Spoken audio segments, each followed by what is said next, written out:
You know that feeling, right? You're staring at a pile of bills, and you just get that sinking feeling in your stomach. That feeling of being completely overwhelmed. Well, if you've been there, you're in the right place. But what if I told you that most of the conventional wisdom about getting out of debt is, well, just plain wrong?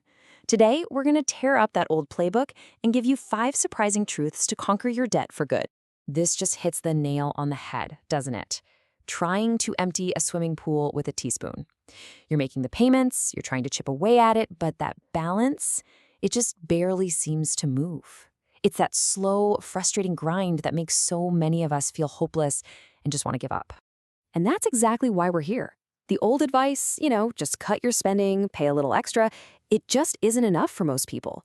It fails because it treats debt like it's just a math problem, when it's really so much more than that. To actually win this game, you need a whole new way of looking at it. And here it is. This is the big shift in perspective. We've been told debt is a math problem, but it's not. It's a behavior problem. And this is the core delusion we need to break. Getting your finances in order is about 80% behavior and only 20% mechanics, or, the actual numbers.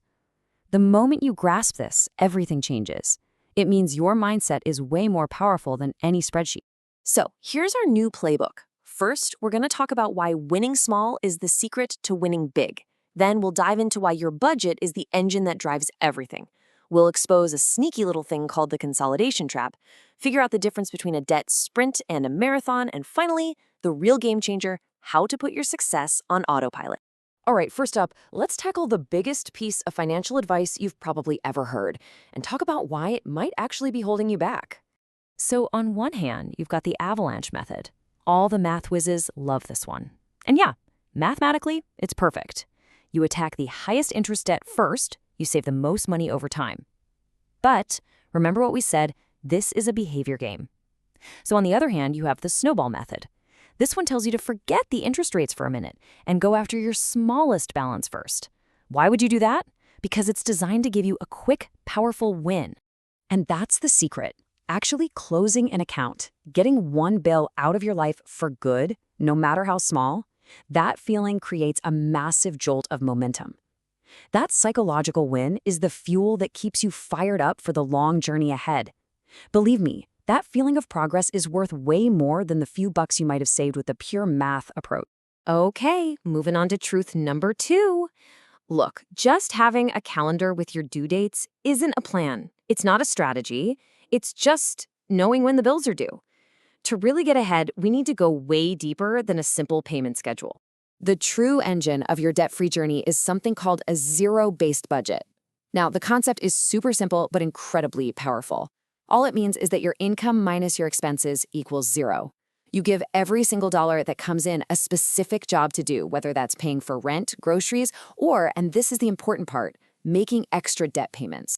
And making one is really straightforward. You list out all your income, you list out all your expenses, and then you intentionally take every dollar that's left over, your surplus, and you point it like a fire hose straight at your debt.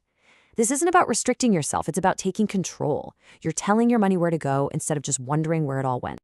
And this is why a budget is so absolutely critical. A payment schedule just reacts to debt you already have.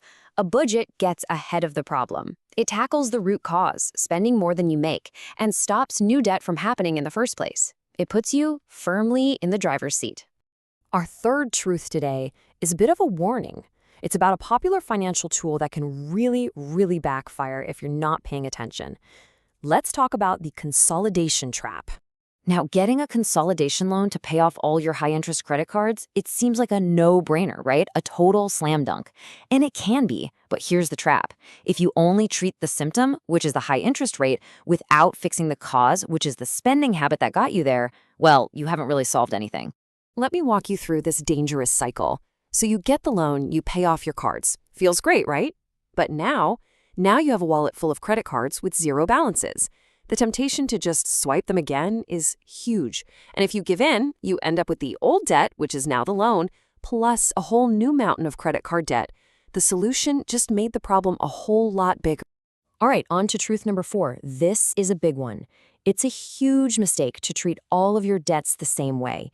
You've got to know if you're running a sprint or a marathon. Think of it like this.